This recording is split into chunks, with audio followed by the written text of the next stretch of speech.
so that everybody. All right. Good morning, ladies and gentlemen. Major Chris Morton. I work over at PSYOPS. I just wanted to kind of give introduction, set the stage real quick. So, problem statement for you. How do Marines conduct operations in the information environment when the doctrinal definition of the cognitive dimension is so all-inclusive that it's not actionable?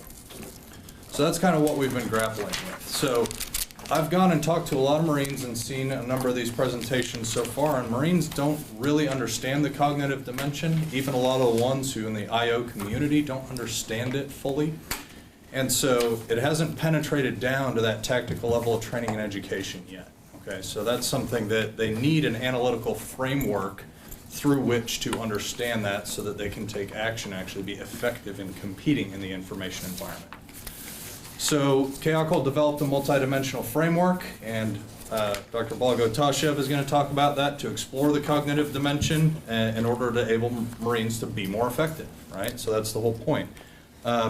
It'll help us exploit vulnerabilities in the enemy, and it'll help us defend our own cognitive dimension once that we get a little bit better understanding of it. It kind of permeates throughout the force a little bit better. But I'm going to turn it over now to Dr. Blagotashev. And what he's going to talk about here is how the informational and the physical are overemphasized a lot. So it's kind of like a three-pillar cognitive dimension, but you know, as you can see up here, it's the most important component of the information environment. So war is a human endeavor. Humans are the ones that make decisions. They're the ones that represent the willpower of the enemy. So to effectively exploit that, if you look in the bold there, the definition: cultural beliefs, norms, vulnerabilities, motivations, emotions, experiences, morals, education, mental health, identities, and ideologies. So cultural understanding, regional context, language understanding factor very heavily into understanding the cognitive dimension. So that's what this is all about, and Dr. Blagotashev will take it from here. Major Morton identifies some of the problems that we as a nation actually encounter. The national security strategy, the national defense strategy identify threats to the United States in the information environment, and accordingly there are doctrinal publications that are addressing operations in the information environment. It identifies the information environment as consisting of three dimensions: the physical, the information itself, and the cognitive dimension. These publications also identify the cognitive dimension as the most important one, because whatever we do, we try to achieve effect in the cognition of our friends, foes, potential enemies, etc. However, there isn't much done to explore the cognitive dimension. So when we received command signals for briefs on Russia, and specifically focused on the cognitive dimension, we sat down and tried to figure out how exactly to address this problem. And because I work with Marines, Marines had a relatively easy time. They say, all right, doctrine mentions the cognitive dimension, there is a definition, we're good to go, right? And I look at the doctrinal publications, and I'm a bit confused, because there are several definitions, and they're not exact. In different publications, you have different definitions. The DoD strategy for operations in the information environment, for example, identifies the cognitive dimensions as composed of the attitudes, beliefs, and perceptions of those who transmit, receive, respond to, or act upon information. That doesn't tell me much. The JP 3-13 information operations adopts the same definition: the minds of those who transmit, receive, respond to, or act upon information.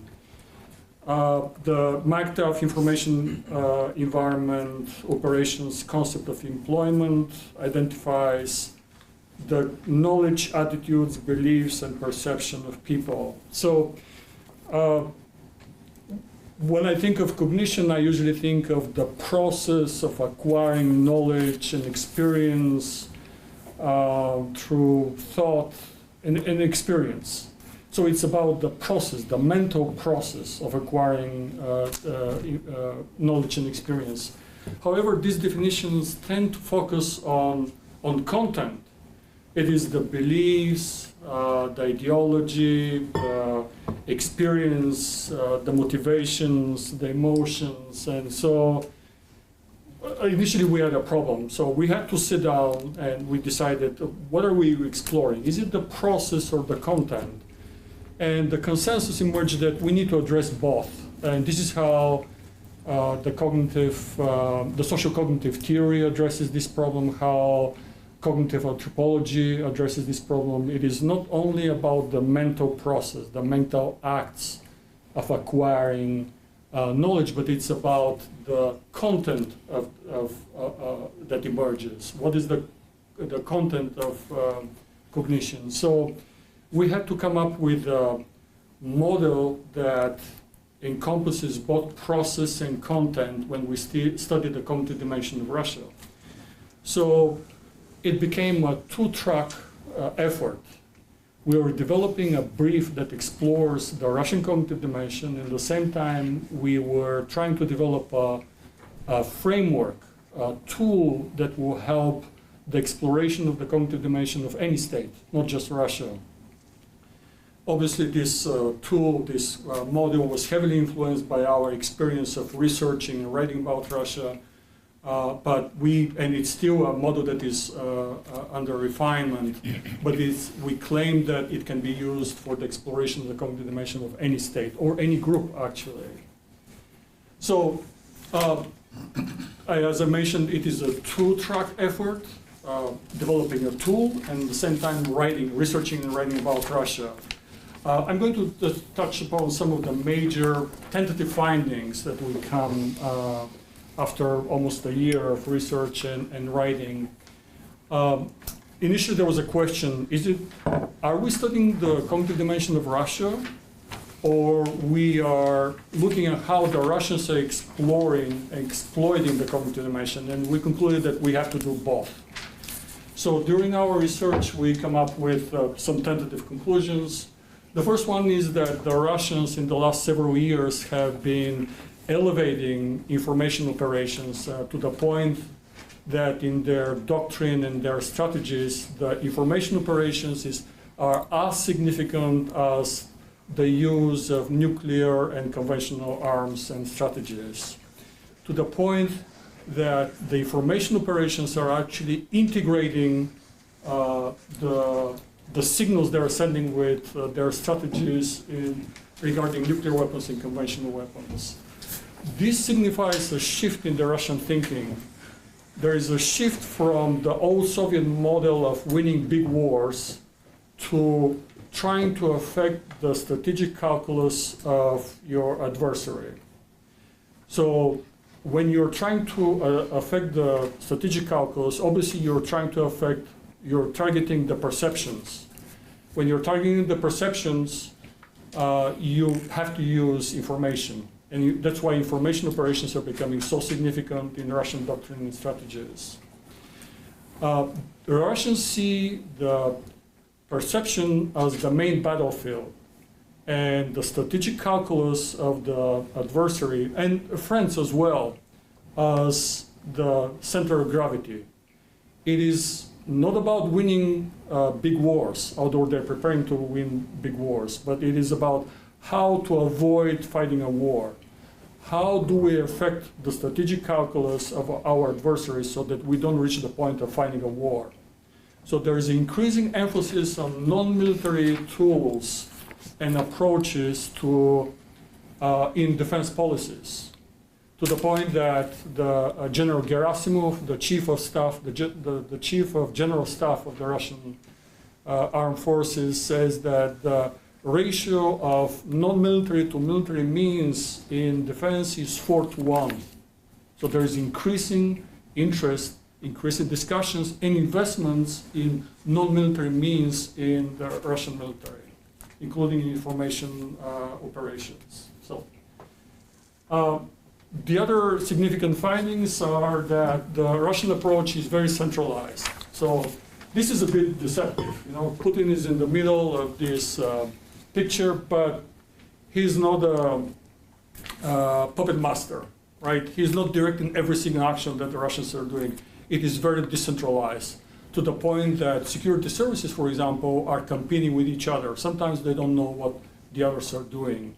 And this is how the Russian security elite likes it. The other one is that when I said that Putin is not in the center of it, that he is not managing the day-to-day operations, that doesn't mean that he's not involved. He provides the commander's intent. He has thoughts about what Russia should do on the international scene and in defense and security policies. And it is the various government agencies that are involved in executing his wishes. But he is not involved he's not micromanaging.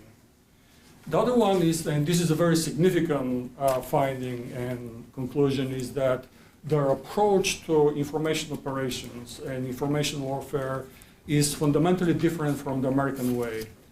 It is a whole of government, it is a whole of society approach to fighting information warfare.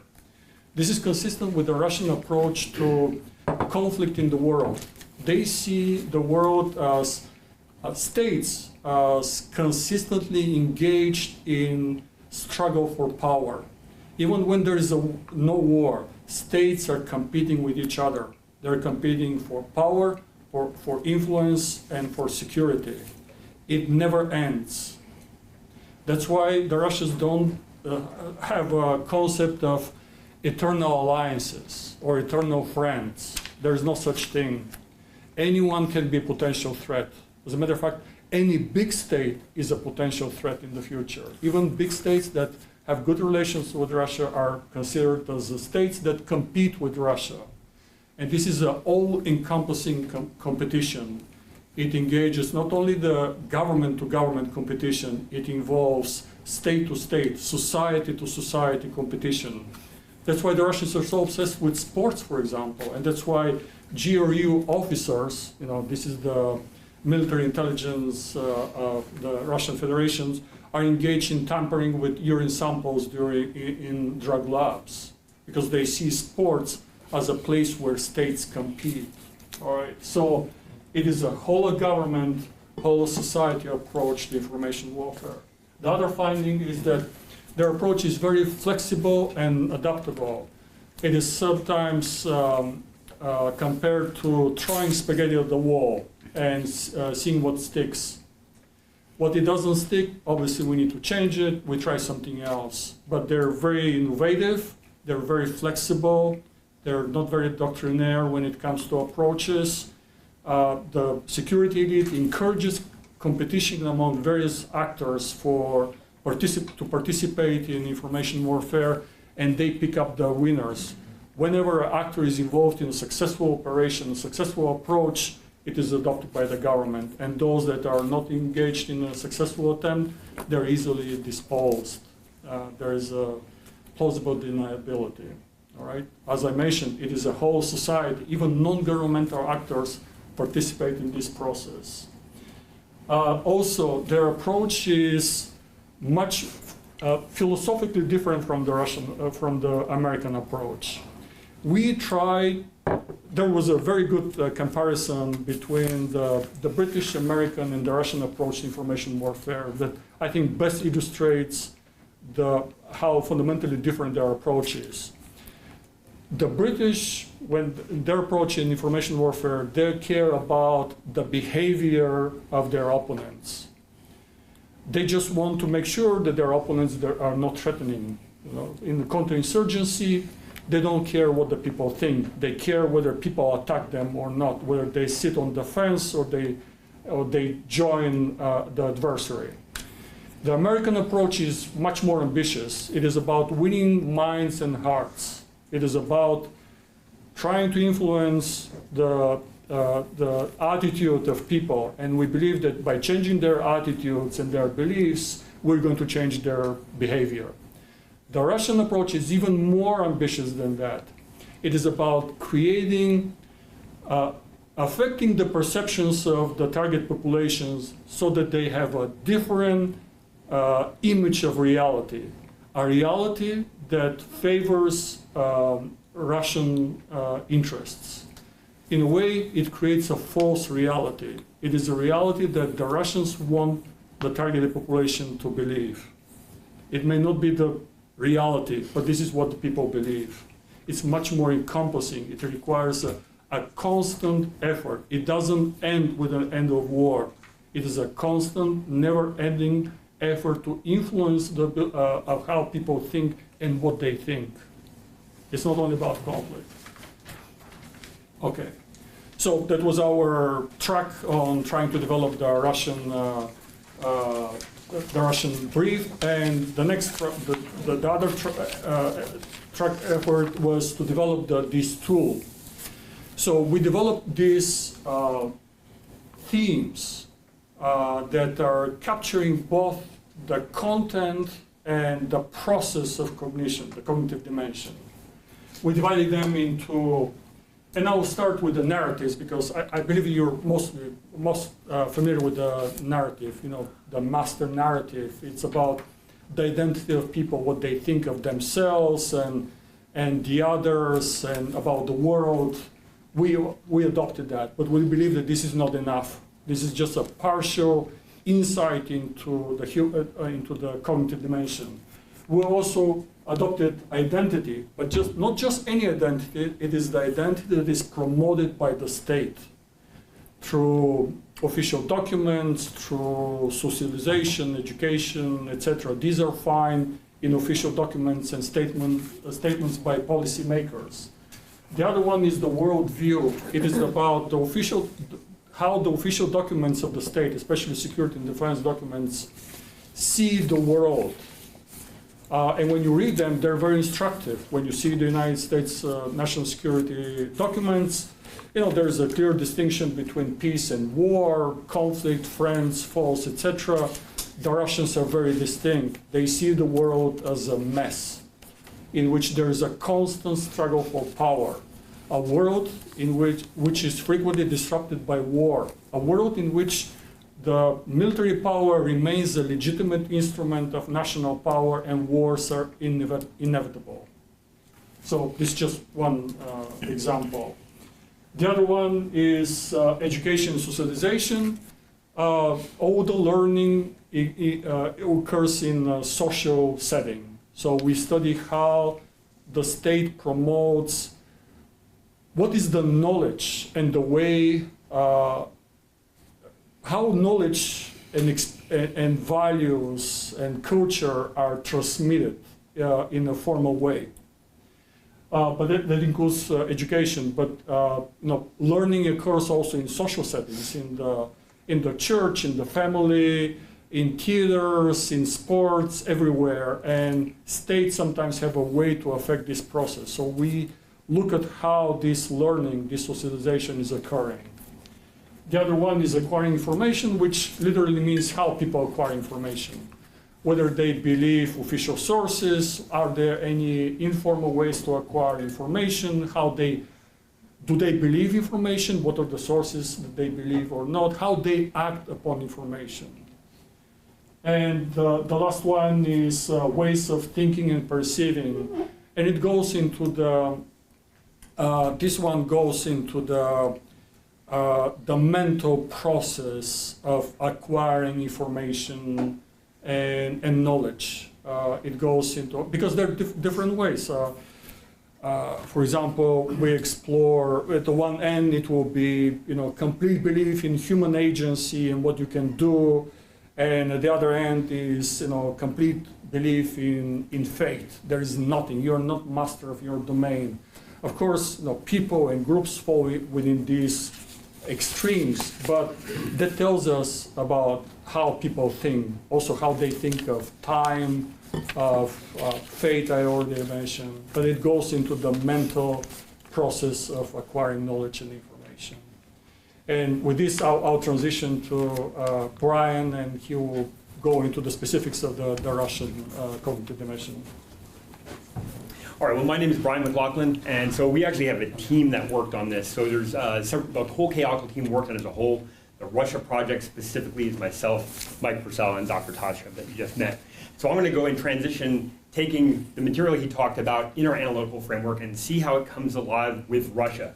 It's 4 hours of material, and I have about 40 minutes to do it, so I'm going to talk very, very, very quickly. And I drank about 5 cups of coffee, so I should be able to get most of it in. I'm going to try to have participation as well from the audience to help me out. Now, first part of participation is, why are we even looking at Russia from a different light? Because a lot of times when we look at Russia, we look at a different country, we often take the way we think, the way the Americans think, the way the US government thinks, and we apply that to Russians, and we say, we just can't figure out why they're doing things wrong, okay? That's what's called mirror imaging. So that was one of the tools that we wanted to do, is to avoid mirror imaging. Let's take a look at some of these different issues. So let's take a look at these 5 different world events that are taking place all the time, and we often have very strong opinions on them. From the American point of view, for example, looking at the illegal annexation of Crimea that took place in 2014, and that was the event that really changed the way Americans and NATO looks at security in Europe. And so when we look at the Crimean annexation, we saw that as offensive.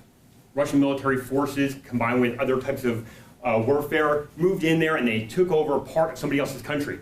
From the Russians' point of view, it was defensive in nature. They didn't see it as offensive at all.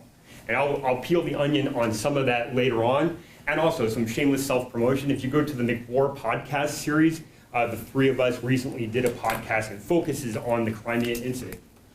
Next, talking about values that are upheld and to be protected within national security strategies. Those that are in the U.S. National Security Council or U.S. National Security Strategy talk about universal values, or sometimes called Western values. And those are also espoused by the United Nations. Russia doesn't understand what these universal values are.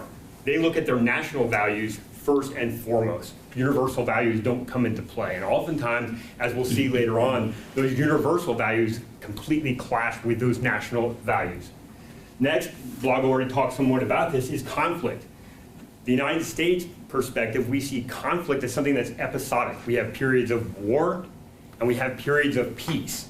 Of course, it graduates to war, and it graduates away from war towards a state of peace. During times of peace, we try to make more friends, we give high fives, and everybody feels good about things. Russia doesn't think that way.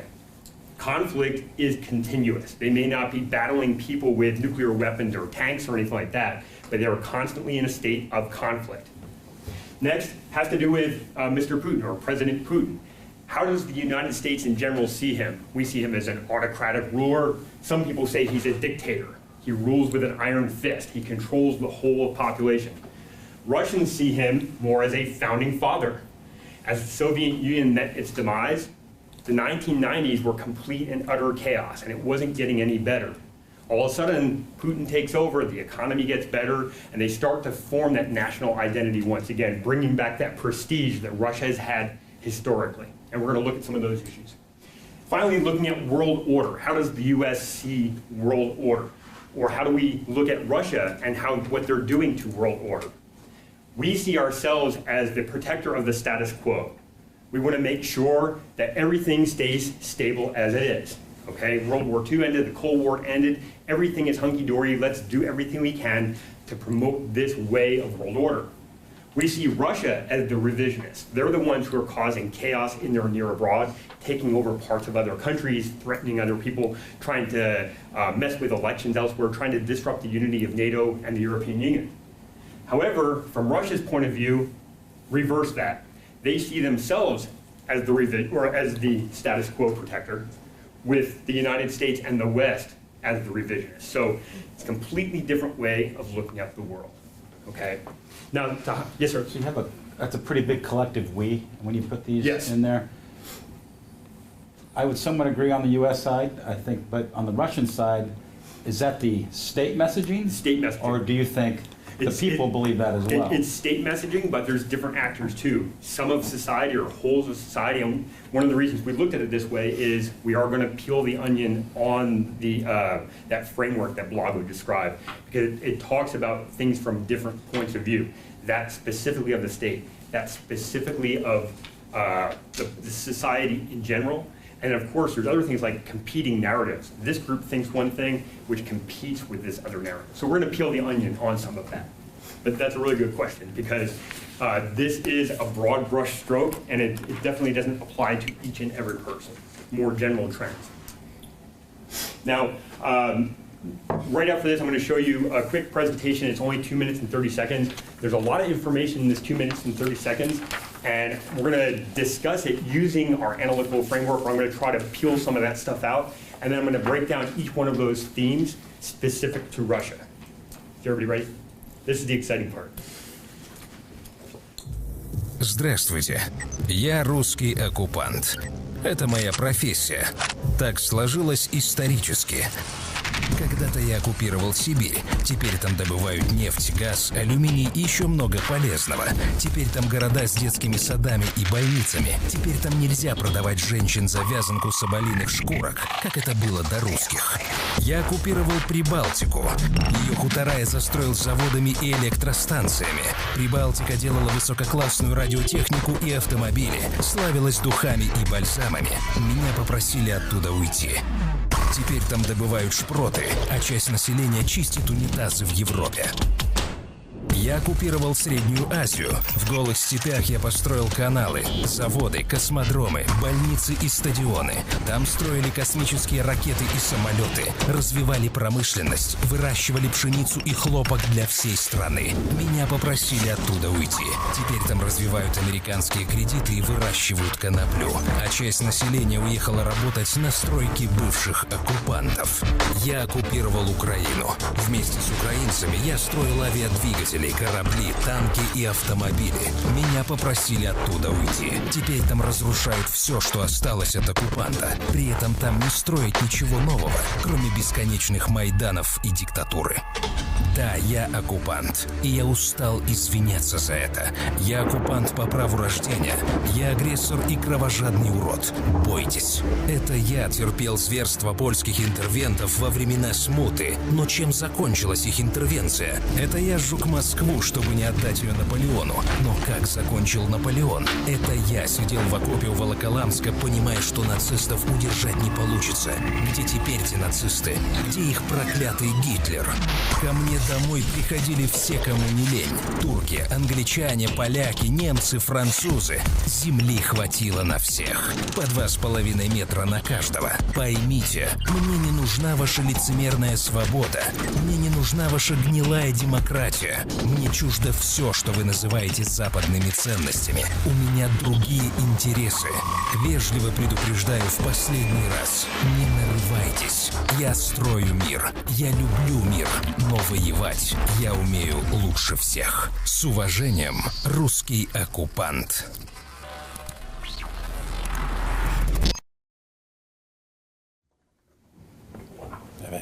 Now, like I said, that's 2 minutes and 30 seconds. Only 2 minutes and 30 seconds.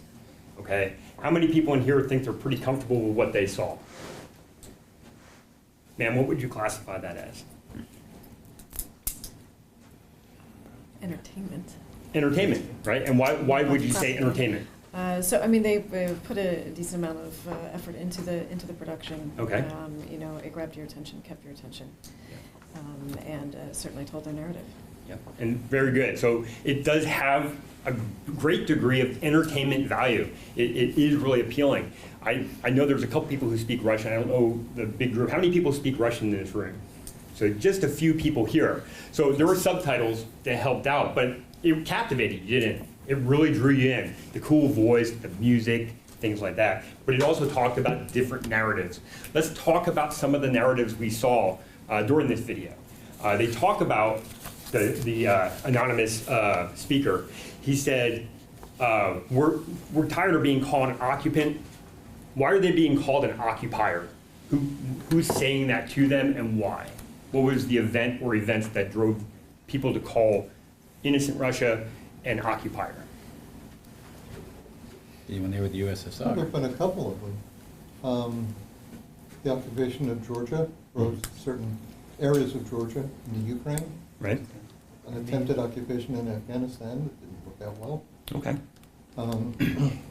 Now, you mentioned Ukraine, and using Ukraine, there's a couple time hacks in here or clues. You saw President Obama was the person who received this message. So it's probably something that happened along the time of his presidency, and it was in fact that illegal annexation of Crimea. And so for a full year, the world I think there was like 3 countries in the world that didn't agree with us, but the rest of the world condemned Russia for the illegal annexation of Crimea in 2014. For a year, we said, you're an occupier, you've illegally occupied this area, therefore we're gonna put economic sanctions on your country and key leaders within your government and economic sector. After a year, Russia put this video out. That corresponded with President Putin himself having a teleconference where he said, yes, in fact, we did have armed troops down there to take Crimea by force. So that was a year later. So with that, coinciding with this and saying, fine, you're gonna call us an occupier, let's talk about our history of occupation. Now they're in this video, they talk about 4 different areas that they occupied in their history. Does anybody remember what they are? Central Asia. Central Asia was one of them. Siberia. The Baltics, Ukraine. Siberia, and Ukraine. So those were the 4 areas that they talked about. What was life like in Siberia before the Russians showed up? What were they doing there? There was something they highlighted in this video that probably would be a little bit distasteful by today's standards. Human trafficking. Human trafficking, or actually even maybe worse than that, I don't know if it can get worse than that, but using women as part of a bartering system. You know, saying, I'll trade this woman for those furs, okay? That's what Russia says in this video, that life was like before the Russians showed up, okay? So how does Russia see itself culturally in comparison to those people of Siberia at that time? Civilized. Yeah, you said, yeah, so Russia is civilized. You mentioned the word superior, sir. Yeah, so superior, civilized, against those who are inferior and less or completely uncivilized, okay? So Russia does state right out, they say that our culture is unique and foundational to the world today. So they do see themselves as having a separate type of culture than others, and by this we can see superior in some respects. Now in Central Asia, what was life like in Central Asia, and what did Russians do to Central Asia? Did they make it better or did they make it worse? According to the video. Better. They made it better. And what did they do in Central Asia? Help them produce oil. And Yeah, they produced oil, they set up the Soviet space industry, for example, and with that they brought employment, they brought places to live, places where people could live. With that came kindergartens, a whole education system, that whole package came with it, okay? With the Baltic states, what did they teach the people of the Baltic states to do? Build electronics. Yeah, build electronics, so high-tech stuff. So with that, the implications of improving the economy, bringing education system there that would bring them up to that level. Now, there was a 4th group, and you had mentioned the country Ukraine, but very specifically, it wasn't just the country Ukraine. They said, together with the Ukrainians. That was the only one of those 4 areas that they occupied that they called them by a people's name. Now, why are the Ukrainians, why did they get that special favor compared to those other maybe inferior or less developed people? Yes, sir? Because of irredentism, they have historical claims to that land, that they're really the same people, just happen to be separated by geographical boundaries, or they went in to kind of bring them back home almost. Right, and when you say same type of people, do we know what specifically same type of people that we're talking about? Slavic, okay. And there's more than just Slavic, though. Orthodox. Yeah, Eastern Orthodox Slavs, okay, which separates them from other types of Slavs, like Poles, for example. They are Roman Catholic Western Slavs. So very specific and very particular to the Ukrainians, they call them by a people's name, separating from those other groups. Now, also with this video, Russia took us down a walk down memory lane, and they kind of talked towards their way of fighting wars. What is their way of fighting wars, according to this video? Are they aggressive? Are they, do they take offensive action? they burn Moscow and they hold the line in trenches. And Yeah, you said trenches, they burn Moscow. What type of mentality is that? Is that offensive? Defensive. Defensive, okay? So that's what we wanted to highlight, is that Russia has to defend itself. They're always defending itself from other people who want to attack them. They're minding their own business, they're improving society, they're bringing betterment to all the peoples around them, education, high tech, all sorts of stuff, and other people just keep attacking them and they can't figure out why, and they're they have to defend at all times. Does Russia lose? They don't lose, right? Despite all of these people who attacked them. Napoleon, kind of the famous guy, the Poles in general, and then who else? Hitler. Okay, and Hitler is really important because that's World War II. It was the Soviet Union, and by extension, the Russians, who were the ones who were the victors during World War II. Okay, so that's a great point of pride for them. They don't view the demise of the USSR a loss? It depends on who you're talking to and in what context. Yeah. So Putin, I think his quotable, it was the greatest geopolitical catastrophe of the 20th century was the demise of the Soviet Union. That's kind of his quotable. But why was it this great geopolitical disaster or catastrophe? Who attacked Russia or who attacked the Soviet Union? Was it Hitler, the Poles? Did they come with armed forces? Did they come with cannons? Did they come with horses?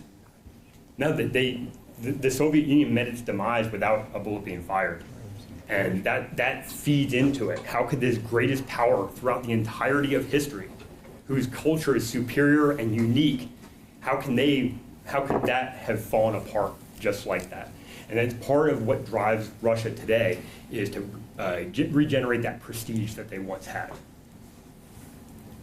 Now, Russia talks about wars they're fighting today.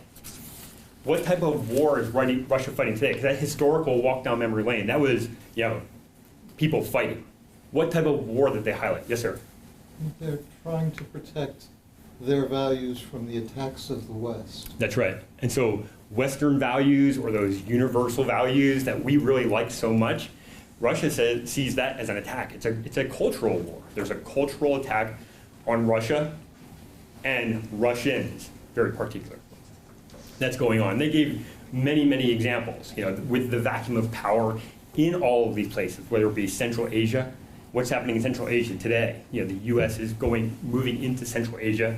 They're buying drugs. They're bringing the CIA in there. They're doing rendition camps. What's happening with the 3 Baltic states today? Their lives have really turned on their heads, haven't they? They used to be part of the Soviet Union. Now they're just in the EU. And instead of taking those high-tech skills they had and get these great salaries, all those people are forced to leave their homes to go to Western Europe so they can clean the toilets of the rest of the European Union countries. Right, so they're painting it all in this bad light.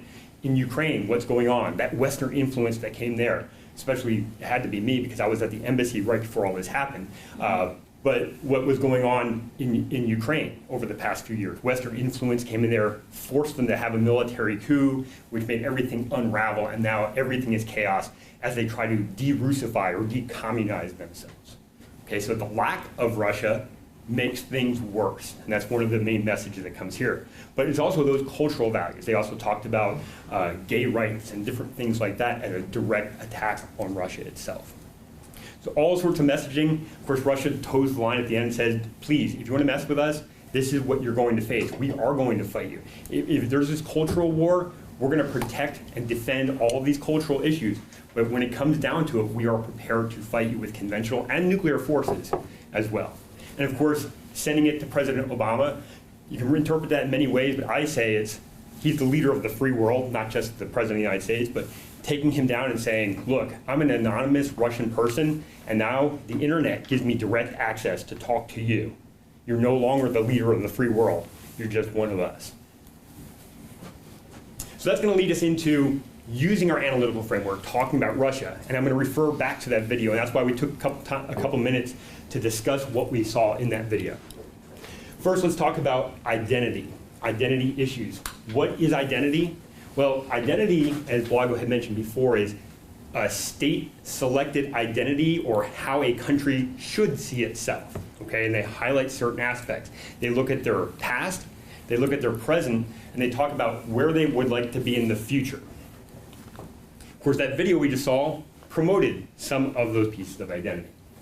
So where do they come from? Of course, they're defenders. They're defenders of Europe, defenders against the Mongols, defenders against Turks. But they also defended against Western powers as well. And who are they trying to protect? They're trying to protect those unique Russian values. These are your Russian values, and these Russian values are actually listed out in 2 full sections within their national security strategy as things they are going to protect. If it's in a national security strategy, that means they are actively resourcing against it. They must protect these things, okay? And you can see all the different things. Now, some of those things in there may come as a surprise to you. I mean, think of family, creative labor, protection of human life. A lot of times when we think of Russia, you don't hear that. What we see in the news oftentimes is, you know, attacks on journalists and things like that. And it may not fit in with what they're putting out in their documents. Who are they now? Well, they want to uphold patriotism. They're really promoting a Russian national narrative and that Russian national identity. They are also there to protect people who are ethnic Russians living outside the borders of Russia itself. Many of those people, those ethnic Russians, were part or in those Soviet states. And so when you look at that, what I would call that propaganda video, I see them as probably the main target of that video because it talked about how bad things are now that Russia isn't in control of those areas. So those ethnic Russians living abroad, they maybe feel themselves displaced at that time. Now that group of ethnic Russians that live outside of Russia, included with Russia itself, that's a topic called, or a theme called, Ruski Mir, which means the Russian world. And Russia feels it's their place to protect all Russians. That's one of the excuses they use for why they needed to intervene in Ukraine. They had to protect those ethnic Russians who were being oppressed abroad. That's one of the reasons why a lot of people in this room are maybe concerned about countries like Estonia, like countries like Latvia, both EU and, importantly, NATO members who have large proportions of ethnic Russians who live in their countries. What if Putin or the key leaders in Russia decide that they need to protect those ethnic Russians living abroad? That's going to bring the U.S. in as part of our Article 5 responsibilities. So where do they want to be? You know, that's very, very aspirational, but it keys in on that continuity of Russian greatness, as we saw in that video. Russia wants to consider itself as the third Rome, and they want to be in everybody's history books to call them the third Rome. Why would Russia be the third Rome? We already know about Eastern Orthodox Christianity, but how does Rome and Russia connect? Well, you had Rome got too big, and it split in two back in, I don't know, long time ago. 1054. The Great Schism, 1054. And they drew the line on that along the Drina River, that it's the current border between Serbia and Bosnia. And that formed Eastern Rome, we now call Byzantium, or the Byzantine Empire. So those two fell apart. Kiev and Rus emerged into power, 1453. Constantinople fell. Islam moved in there, and so Russia, or the Russian people, were the only Christians left that were tied to a state structure. So because of that, Russia considered itself as the third Rome, but they want to be in their history books and everybody's history books as that third Rome. So let's quickly transition over to worldview. When we talk about worldview, you want to take a closer look, like we did, at their national security documents. So we took all their original documents, their constitution, national security strategy, their military doctrine, for example, took them from the original languages, translated them all, and went through there and tried to figure out how they see the world. What is their worldview? We already learned that Russia sees the international system as inherently conflictual. They're always in conflict. And those international relations scholars that may be in the room right now, you probably know realism and idealism, and there's that little scale that moves back and forth, and it's usually a blend of those. Russia probably sees itself more on the realism end of the spectrum. So let's quickly look at how Russia sees the world and sees its place in the world. Does anybody know what area that is?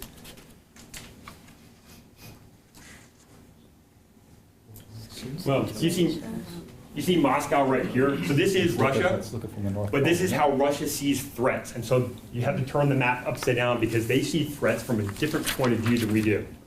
Moscow, as you know, is the capital of Russia. Hasn't always been the capital. They switched to St. Petersburg to give them an outlook to the west for a while ago. Peter the Great did that, but Moscow is their capital city. If you took it as a big chessboard, Moscow will be considered the king on that chessboard. And why is it the king on the chessboard? What is the characteristics of a king on a chessboard? Because if you lose the king, you lose. Yeah, if you lose your king, you lose. So it has that feel to them. At the same time, it's not maneuverable at all. You can move one space here, but you can't zap across the board. Okay? So Moscow has to be protected. Why is Moscow vulnerable? No natural boundaries. Yeah, no natural boundaries at all. Okay, so if you have to protect Moscow from the west, you always have the Poles coming in, the Germans, the French. Whoever's going to come in can come right across Belarus, right across Ukraine, and then Moscow becomes very, very threatened. From the east, you have a similar thing across the Central Asian plains.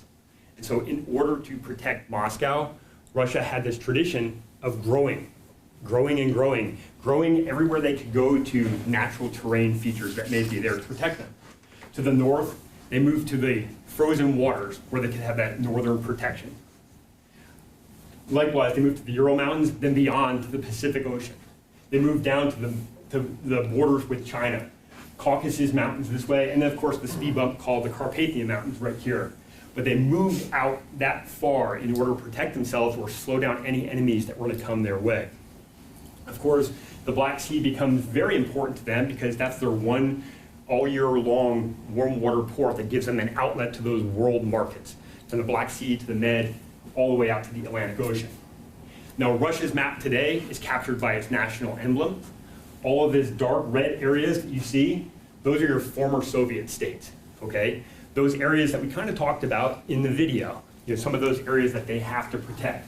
That serves as that buffer zone, a slowdown zone before the bad guys can come and seize Moscow.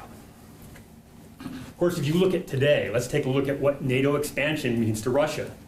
Most of this area right here, none of these countries were part of NATO during the Cold War. And in fact, three of them were part of the Soviet Union. The others were in the Warsaw Pact, which was a military alliance between those countries and Russia, or the Soviet Union. So now they're part of NATO. NATO was created in 1949 with one of its goals to stop the communist threat coming from the East. So when Russia sees these countries becoming part of NATO, it becomes a great threat to them because they see it with a military design or a military purpose, only that. So when you look at Ukraine, who has Western ambitions today, there's Ukrainians who share that Eastern Slavic heritage, who share the origins in Kiev and Rus, also the military importance of Crimea, that becomes existential threat to Russia, and they do capture NATO expansion as an existential threat to the Russian state. Other threats to Russia that they have to think about every single day are nuclear powers or emerging world powers right outside their own borders. China, India, Pakistan. You have shared terrain on the Caspian Sea with Iran, Saudi Arabia not too far away from Russia. They don't call it the Middle East like we do. They call it the Near East, okay? Of course, they see the United States, they see NATO moving into places like Syria, Iraq, Afghanistan. Why would the US want to do that? Well, of course it's to surround Russia. So Russia sees itself in a giant stranglehold right here. So a lot of its threats they see coming from this way. So it's not just that cultural threat. There is a military and geopolitical look as well. Next theme would be education and socialization. Of course, education and socialization, the education piece, that is how the state controls what information and the methods of getting to their people. Within Russia, they do have a very centralized education system. And we briefed this to a lady who came from Russia, and she has her PhD, and she corrected me. She said, we do not have a standard education system. For those who are with means or who are very gifted, they go to a special university system. And that system is distinct from their standard education curriculum. It is with your maths and sciences. However, when it comes down to culture and history, it's the identical curriculum. So when you hear ideas that Crimea has always been part of Russia, Ukraine doesn't have basis in a formal state structure, and they should not exist as a formal state, those things are in history books that are in the Russian state today. So it's very, very standardized, much like it was during the Soviet system. Not to say they have a bad education system, it just is controlled, and they have different methods and means to keep people on track. Peer evaluation systems, their fitness reports for teachers, if you will. They have to toe the line with that. Now with that, they also have the Russian Orthodox Church. The Russian Orthodox Church also is part of socialization, not just within the Russian borders, but outside of the Russian borders. If you follow Ukraine at all, you'll see there is what Russians are calling the Great Schism of 2019, dealing with the split of the Russian Orthodox Church, Moscow Patriarch, and the Ukrainian Orthodox Church, which is currently underway and forming. So Russia really has just lost 1/3 of their parishioners that are outside of their borders.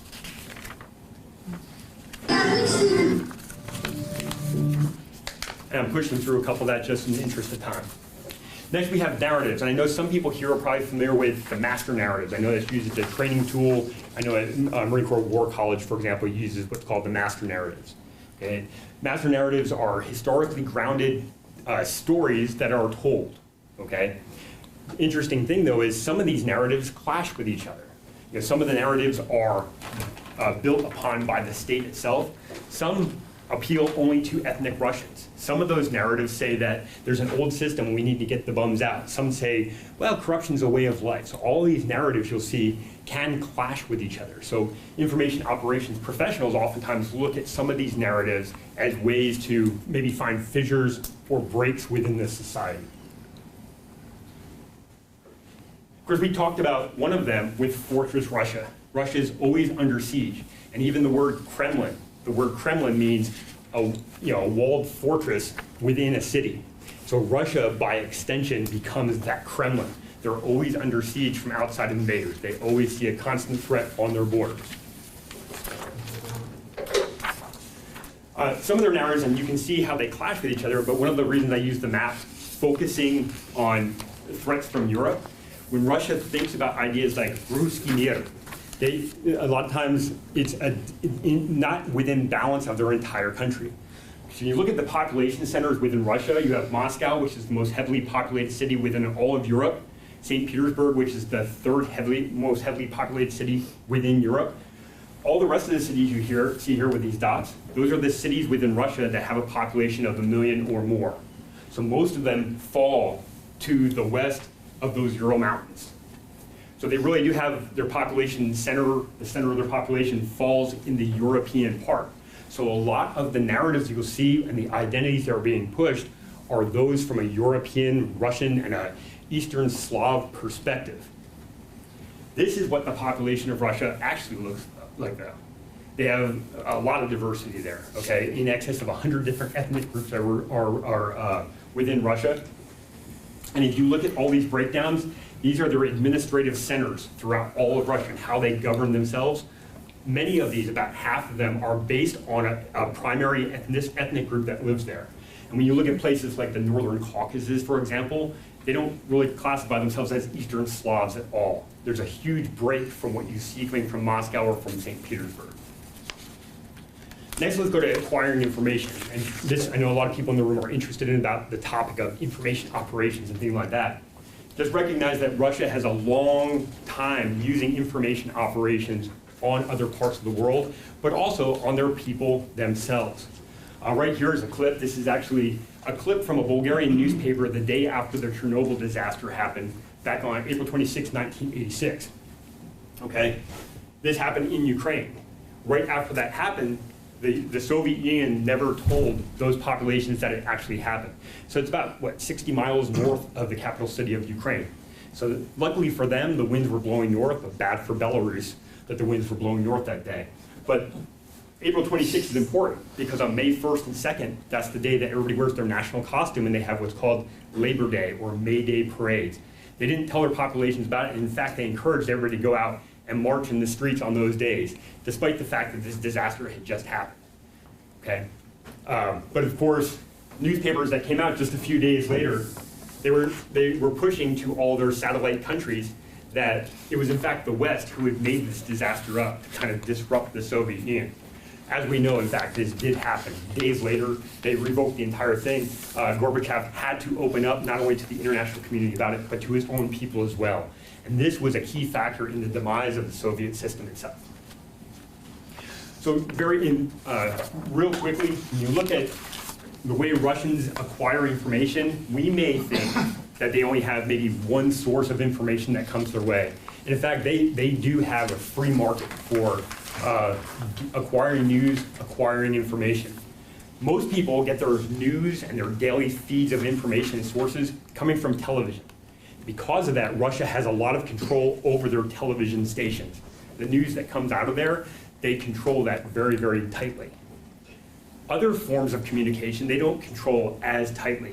However, if they do become a threat to the state, then they do have different means and resources to put the screws on people.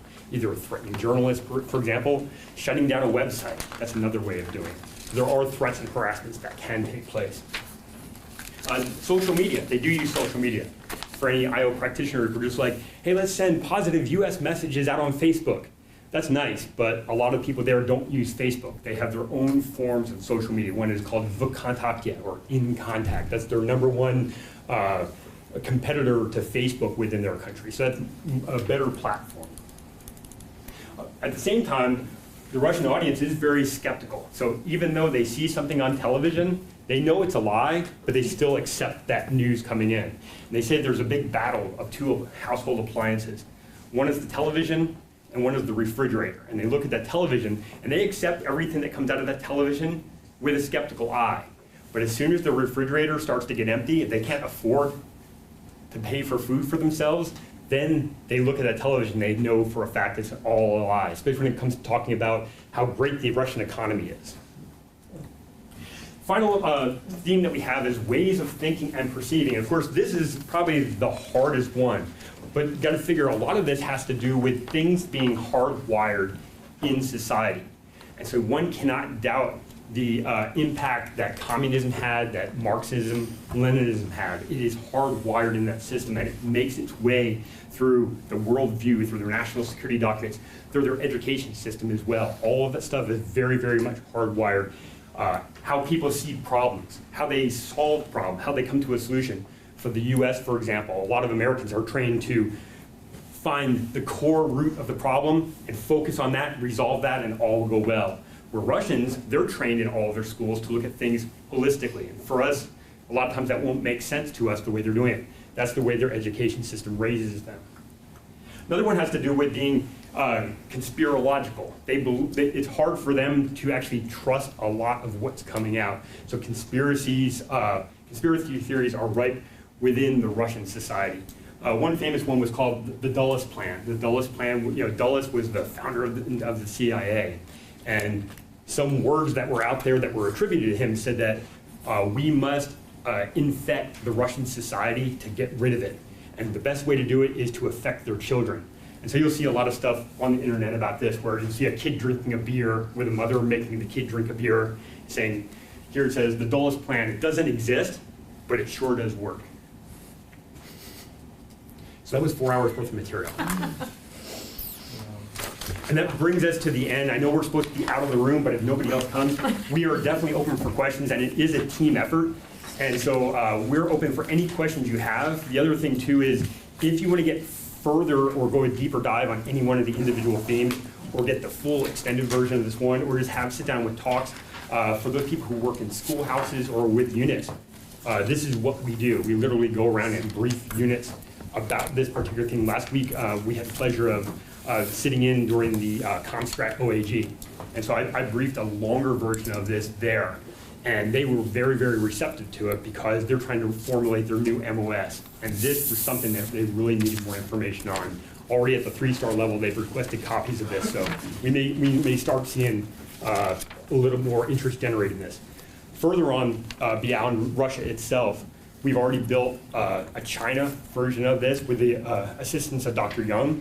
And we also have Iran and North Korea ready to roll for each one of these. So right now we open ourselves up for questions, either questions about our backgrounds or about the brief itself. Dr. Tashev is here, of course, and Mike Purcell. And then Sam Middleton, he directs training and operations for KYOCL. So any organizational thing Sam can answer to.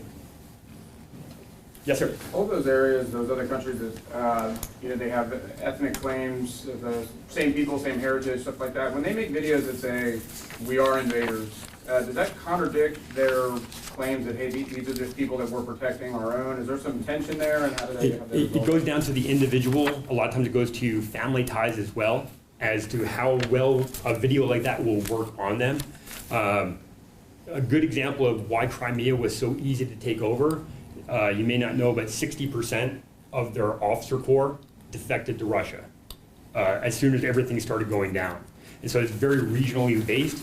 And so a lot of it, if it wasn't an ethnic tie, a lot of it had to do with money. It's like join Russian military today and we will pay you double your salary. Ukrainians won't pay you. They don't like Crimeans anyway.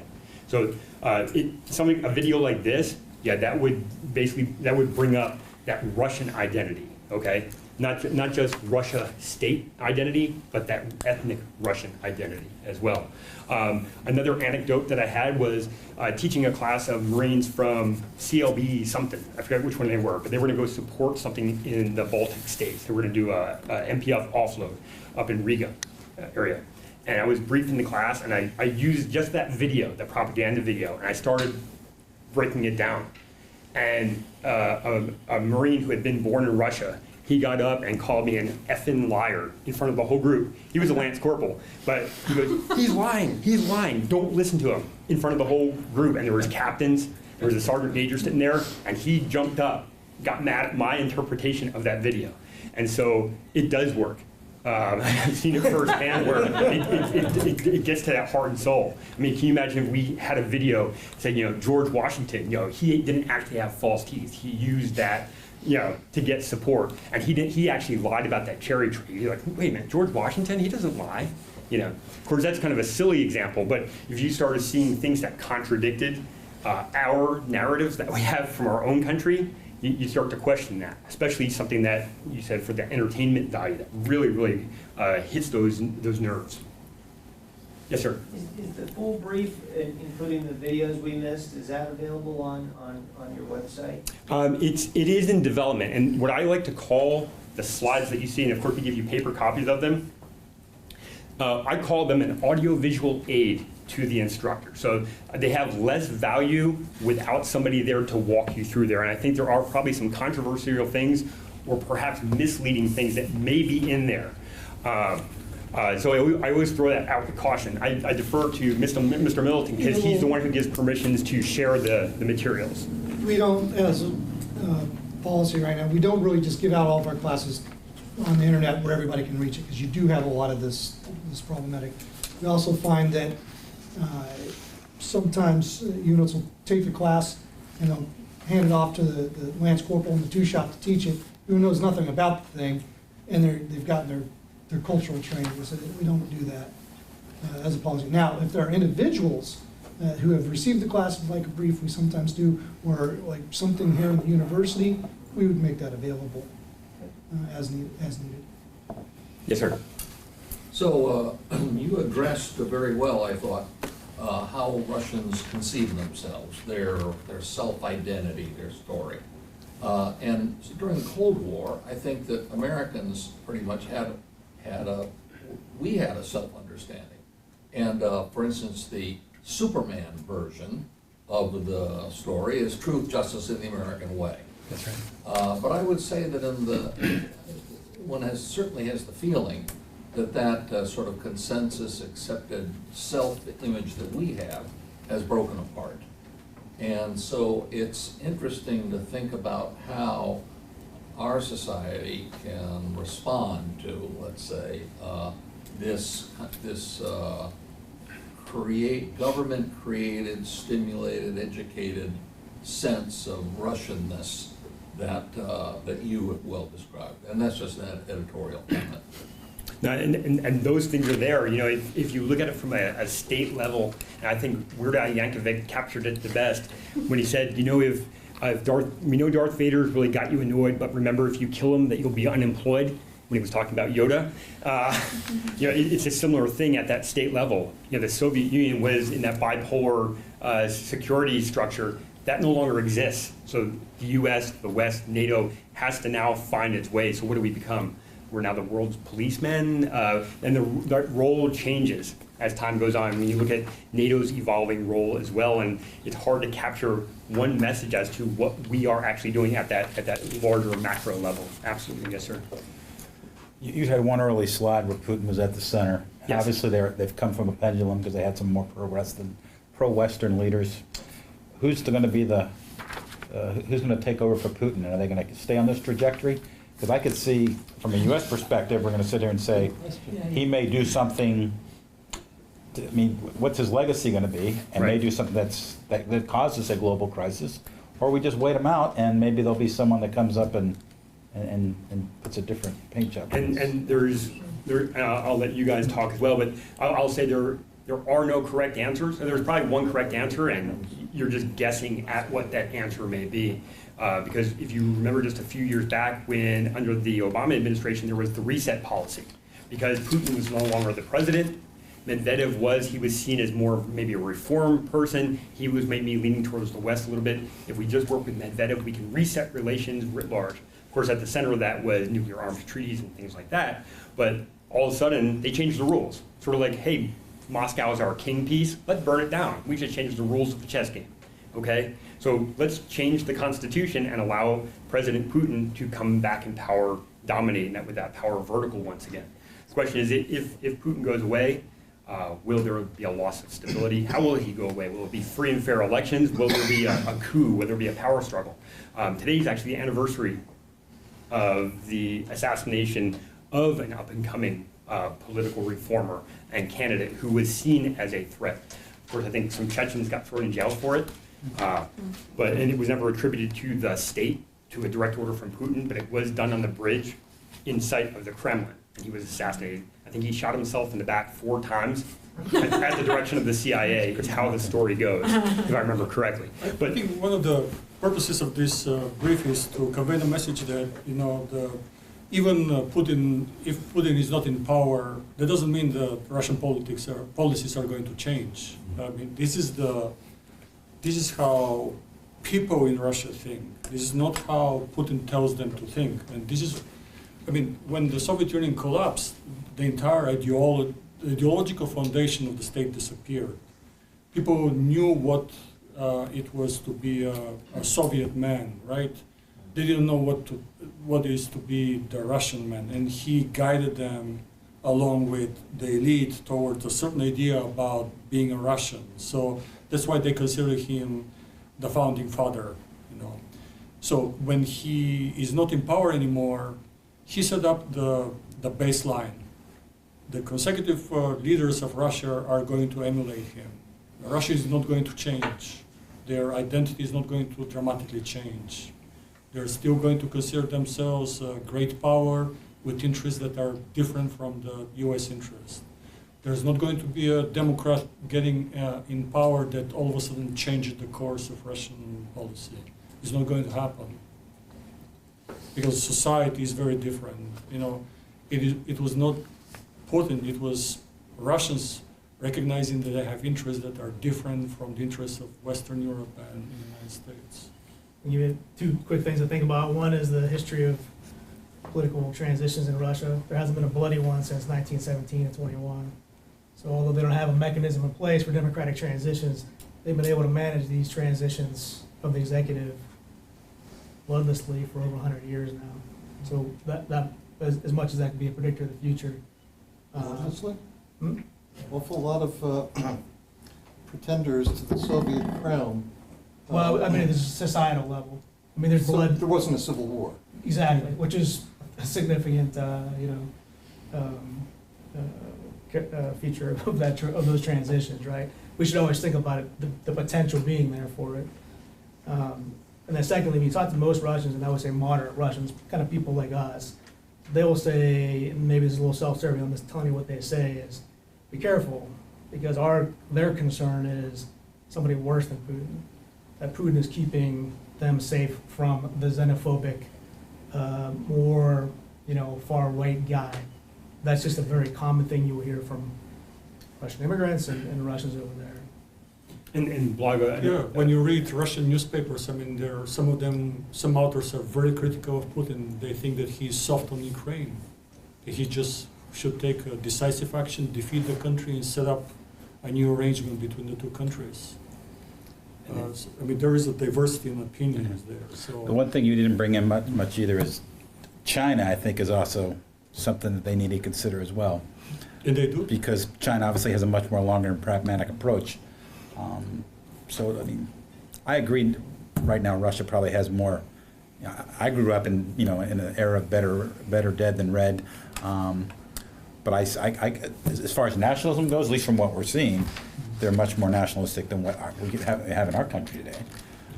They've created seams, and we see that as part of this whole IO thing, so it's interesting. And the other thoughts too, when you think about the generational divide, so you have younger groups of people. A lot of times you say, aha, they're the liberal reformers, the young people who are in college, but actually a lot of the young people overall, they're more conservative because they've only grown up during Putin's time. They didn't have the crutch of the Soviet Union and socialism that was providing all these government services for them. So that young group of people is actually the ones in support of them. So when you think about, are they going to do this big shift elsewhere, it's probably maybe a more conservative bent. The center of gravity is the refrigerator. Yes, I did. Somebody had a question back there? Yes, sir. I had a question. It may have been answered earlier in the break, but I came in late. So, and it really gets to the last question, which is, Russia is not a monolith in terms of audiences, and so, as a planner, my major concern is influencing decision makers and delivering messages that modify the behavior of those decision makers. And so, do you, in this brief or in your analysis over at KIACL, get to that conversation as well? About how to definitely you talk about influence- Putin, of yeah. course, and it's a Russia problem, not a Putin problem, but Right. understanding how the decision making is made in Moscow, who are the influencers, how do I influence the influencers? Right. You get to that We do level? study that. I'm going to defer to Mike on that I'll one. just quickly say, I think from a doctoral perspective, it's our job to promote understanding, which helps with problem framing, and I would call us an enabler, because we can give you those keys to understand that person, as opposed to the intel brief, where oftentimes they're saying, this guy has done this, and here's his profile. Well, we can, or even in a conversation, say, how would a Russian see this? And we can give you, we can show you the math behind how these perceptions form and how legitimate they are, and we have a good sense for how widespread or not they are within Russian society. And then, what does that say about how elites make decisions? It's a big unknown. That's why you read authors, equally intelligent, well-informed authors, and they good observers of Russia, and they come up with different ideas about how the decision-making process works, which to a certain extent explains why conspiracy theories are so popular in Russia, because people, even Russians, do not understand how government works. Even one quick historical example, the invasion of Georgia, somebody mentioned. In the Russian frame mind, I would say, generally speaking, if you compare Georgia or the Caucasus to the Baltics, there's a deep, and we can talk about novels and movies and music and all kinds of stuff, deep connection to the Caucasus for the Russian people. It doesn't exist with the Baltics. So when we hear discussions about, what if the Russians invade the Baltics? Hey, you're a planner, you have to prepare, that's your duty. But the likelihood of it, and when you talk to a Russian about it, it's very dismissive towards those people because they're Germanic, European. The Caucasus, though, Pushkin wrote stories about it. They've had this very close connection for a long time. So those two parts of the near abroad for us, connected to cultural indicators of the likelihood of conflict, rather than sort of a more formulaic national security calculation. I noticed that you didn't really talk Belarus and Union State here, or maybe you did at the beginning. Any thoughts on that in terms of national interest for Russia? Yeah, there's some itchiness out there. You'll see that in the news sometimes. And for example, President Lukashenko, who's the president of Belarus, the long-serving president, he's been in power since 1994, so longer than Putin was in Russia or in charge of Russia. Lukashenko was invited to the Munich Security Conference recently, and he turned down the invitation to have a private meeting with President Putin down in Sochi instead. And some analysts have put out some information out there that Putin can't serve beyond his current term. They can't even change the Constitution to do that. They can't change the rules any further. However, that doesn't mean he has to stay as just the president of Russia. So if Belarus and Russia formed a union state, that's a new state entity. Therefore, Putin or Lukashenko could elevate themselves to the president of that new state union. The other thing, too, is we talked a little bit about Ukraine and that strong connection between Russia and Ukraine. But Belarus also has that as well, because those three countries make up the trifecta who claim origins with Kievan Rus, as Eastern Orthodox Slavs. They all have different outlooks on life and things like that, but that emotional and spiritual connection amongst those people still exists with Belarus. for sure. Plus that geopolitical or the geostrategic avenue up to the Baltic states, and especially up to Kaliningrad, the Russian exclave on the Baltic Sea, also makes it very, very useful for Russia to do something like that. Sorry. Any other questions? Well, our contact information is up here, and everybody should have received a copy of the presentation. For those who came a little bit late, we've got extra presentation copies up here. So please do use our contact information that you see here. Answer further questions. We've made a couple of recommended reading lists for deploying units in the past. We can help with that. And plus, if you want training for your own Marines or your units, we're happy to do so, not just for the cognitive dimension for Russia, but our other team members could do China, Iran, North Korea. In addition to that, we can also do individual country briefs, and of course, KAOCL does some limited language training as well. So KAOCL is happy to support all your needs. Keep that in mind, especially when you start going into the exercises throughout the university that are coming up, or even small projects you might be working on, where you need somebody that has a certain skill set, we can assist with that. Okay, thank you. We appreciate it today.